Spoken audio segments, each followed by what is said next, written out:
दूसरे जंतर मंतर पर अडिग होकर वहां पर मजबूती के साथ में अपना पक्ष रख रहे हैं। वहीं रामपुर में भी जौहर यूनिवर्सिटी के जो छात्र हैं वो गेट पर बैठकर धरना प्रदर्शन कर रहे हैं। कोर्ट जाना चाहिए, अदालत से गुहार लगानी चाहिए कि हजारों बच्चों के भविष्य का सवाल है। जहां पर बच्चे एजुकेशन लेते हैं, वैसे ही हमारे यहाँ स्कूलों की जो दिक्कत। जौहर यूनिवर्सिटी सिर्फ एक यूनिवर्सिटी नहीं है, बल्कि कई छात्रों के सपनों की सीढ़ी भी है, जिसमें पढ़ाई करके वो अपने भविष्य को बेहतर बना सकते हैं। लेकिन इसी जौहर यूनिवर्सिटी पर बुलडोजर चलने के आदेश पारित हो जाते हैं। आदेश आता है कि 15 दिनों के अंदर जौहर यूनिवर्सिटी पर खुद आजम खान से जुड़े हुए जो लोग शामिल हैं वो एक्शन ले लें, वरना इस पर बुलडोजर चला दिया जाएगा, यानी कि जौहर यूनिवर्सिटी को ध्वस्त कर दिया जाएगा। इसके बाद कई बड़े सवाल खड़े होते हैं कि आजम खान का परिवार अब क्या कदम उठाएगा।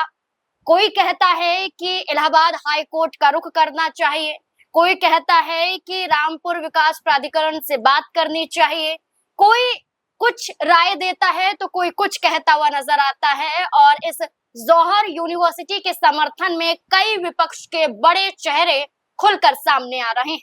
अब ऐसे में कई बड़े सवाल और जुड़ जाते हैं कि विपक्ष का भरपूर समर्थन मिलने के बाद क्या इस जौहर यूनिवर्सिटी को बचा लिया जाएगा, या फिर जो समय खत्म होता जा रहा है तो क्या ध्वस्त हो जाएगी जौहर यूनिवर्सिटी। एक तरफ जंतर मंतर पर छात्र हैं जो पेपर लीक के मुद्दे पर सरकार को झुकने के लिए मजबूर कर रहे हैं, धर्मेंद्र प्रधान का इस्तीफा मांग रहे हैं, तो दूसरी तरफ जौहर यूनिवर्सिटी के स्टूडेंट हैं जो इस यूनिवर्सिटी को बचाने के लिए लगातार धरना प्रदर्शन कर रहे हैं।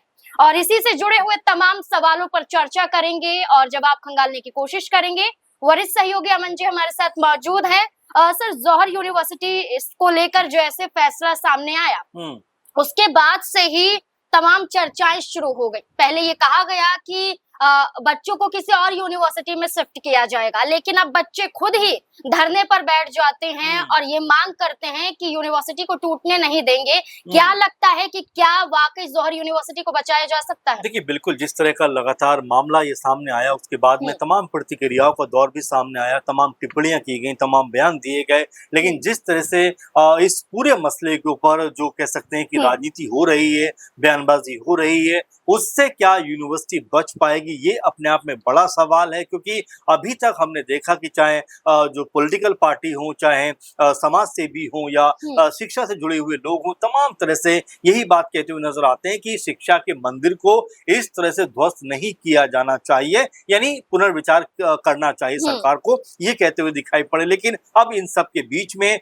जो यूनिवर्सिटी के छात्र हैं यहाँ पर वो निकल कर सामने आते हैं और जो जौहर यूनिवर्सिटी का जो गेट है वहां पर बैठकर धरना देते हुए नजर आते हैं और ये कहते हुए नजर आते हैं अपने जो कह सकते हैं वहां पर वो पट्टी बांधते हैं काले रंग की, विरोध दर्ज करते हैं और कहते हैं कि वी वांट जस्टिस, और ये नारा भी देते हैं कि जब तक सूरज चांद रहेगा जौहर तेरा नाम रहेगा। इस तरह से सरकार के समक्ष अपनी बात को, अपनी मांग को पहुंचाने का प्रयास कर रहे हैं, क्योंकि हजारों छात्रों के भविष्य का सवाल है। ऐसे में 40 में से लगभग 38 जो बिल्डिंग ऐसी बताई गई जिनका नक्शा बकायदा पास नहीं था, इसीलिए आरडीए की तरफ से, जिलाधिकारी की तरफ से ये बात कही गई कि भाई इन इमारतों को या तो आप खुद से ढा दीजिए, नहीं तो फिर हम लोग इसको गिरा देंगे, ध्वस्त कर देंगे। उसके बाद से आप देखेंगे तमाम तरह से जो प्रतिक्रियाएं हैं वो निकल कर सामने आती है। लेकिन जो बात आपने शुरुआत में कही कि छात्र अपना भविष्य बचाने के लिए जिस तरह जंतर मंतर पर अडिग होकर वहां पर मजबूती के साथ में अपना पक्ष रख रहे हैं, वहीं रामपुर में भी जौहर यूनिवर्सिटी के जो छात्र हैं वो गेट पर बैठकर धरना प्रदर्शन कर रहे हैं और सरकार से गुजारिश कर रहे हैं कि किसी भी तरह से उनकी यूनिवर्सिटी को ना इस तरह से ध्वस्त किया जाए, बल्कि कोई रास्ता ऐसा निकले ताकि उनका जो भविष्य है वो सुरक्षित होने पाए। तंजीम फातिमा जी। को समर्थन समाजवादी पार्टी के राष्ट्रीय अध्यक्ष अखिलेश यादव का जी। भी मिल रहा है। पहले जब इसको लेकर आदेश सामने आए, ये कहा कि अखिलेश यादव समर्थन करेंगे या नहीं करेंगे, जौहर यूनिवर्सिटी को बचाने के लिए कदम उठाएंगे या नहीं। उनका पोस्ट आता है और वो खुलकर ये कहते हैं कि वो जौहर यूनिवर्सिटी को बचाने के लिए जितनी मुमकिन कोशिश हो सकती है वो पूरी कोशिश करेंगे। जी। एक तरह तंजीम फातिमा हर मौके पर नजर आ रही हैं। तंजीम फातिमा को अखिलेश यादव का साथ मिलना क्या बताता है कि वाकई कोई बड़ा कदम है? देखिए, बिल्कुल पहली बात तो ये देखने को मिली कि जिस तरीके से डिंपल यादव, अखिलेश यादव और तमाम समाजवादी पार्टी के नेताओं ने एक सुर में ये बात कही कि भाई किसी भी तरह से कोई भी कह सकते हैं कि अगर इसमें आपको ऐसा लगता है कि निर्माण में कोई जो नियम है उसमें कोई कह सकते हैं कि जो नियम पूरा नहीं किया गया है या कुछ भी वजह आपको लगती है कि जिसकी वजह से आप इस यूनिवर्सिटी को ध्वस्त कर देना चाहते हैं तो उनको सुधारिए। अगर नाम से आपको दिक्कत है वो नाम आप चेंज कर दीजिए। इस तरह की बातें भी होती हुई दिखाई पड़ी। लेकिन डिंपल यादव से लेकर अखिलेश यादव तक सभी ने ये बात कही कि जो सरकार है वो छात्रों का भविष्य अधर में लटकाना चाहती है, इसलिए इस तरह के फैसले करते हुए दिखाई पड़ते। चूंकि जौहर यूनिवर्सिटी की बात करें तो 2006 से यूनिवर्सिटी बनना शुरू हुई और एक लंबा समय यूनिवर्सिटी को बनने में लगा। अब जबकि छात्रों के लिए ये तैयार है, छात्र वहां पर पढ़ रहे हैं, एजुकेशन ले रहे हैं, तो ये फैसला आना कि भाई आरडीए की तरफ से नक्शा पास नहीं कराया गया, फिर ये भी कहा गया कि अगर जिला पंचायत उसके अंडर में उस समय था तब क्यों नक्शा नहीं पास कराया गया। अगर कोई कानूनी अड़चन है, अगर कोई वो कह सकते हैं कि नियमों को लेकर कोई प्रॉब्लम है तो उसको क्या शॉर्ट आउट नहीं किया जा सकता और क्या इमारतों को गिराना ही एकमात्र इसका जो है क्या कह सकते हैं रास्ता है या कुछ और भी इसको लेकर हल हो सकता है। तो इस तरह की चीजों को लेकर अखिलेश यादव, डिंपल यादव ने भी लगातार सरकार की तरफ जो है अपनी कह सकते हैं बयानबाजी की और ये भी कहा कि कोई रास्ता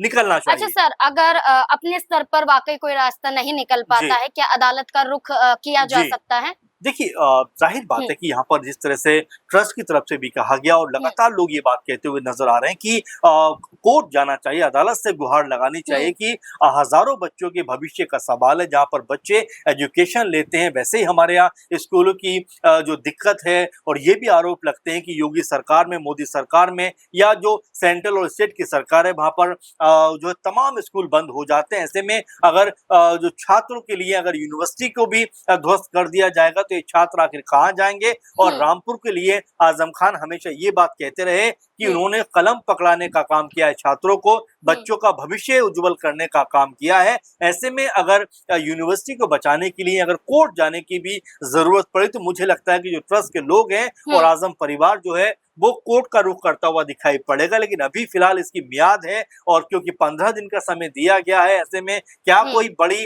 अपडेट सामने आ सकती है, क्या अब सरकार की तरफ से ही कोई पहल हो सकती है। अपने आप में इसके ऊपर सबकी निगाहें भी लगी हुई है और साथ में सब लोग यही चाहते हैं कि कम से कम बच्चों का भविष्य जो है वो अधर में ना लटकाया जाए। एक दो सवाल और हैं सर, जैसे Muslim personal law board of India जो यूपी के पूर्व प्रदेश अध्यक्ष हैं, उन्होंने खुलकर ये समर्थन किया है कि जौहर यूनिवर्सिटी को नहीं टूटना चाहिए। तंजीम फातिमा से मुलाकात करते हुए इस के सदस्य नजर आते हैं। इसके साथ साथ AIMIM भी ये कोशिश करती है कि जौहर यूनिवर्सिटी नहीं टूटनी चाहिए। इसके लिए बकायदा संभल में प्रदर्शन किया जाता है और ये तय किया जाता है कि राष्ट्रपति के नाम एक ज्ञापन सौंपा जाएगा।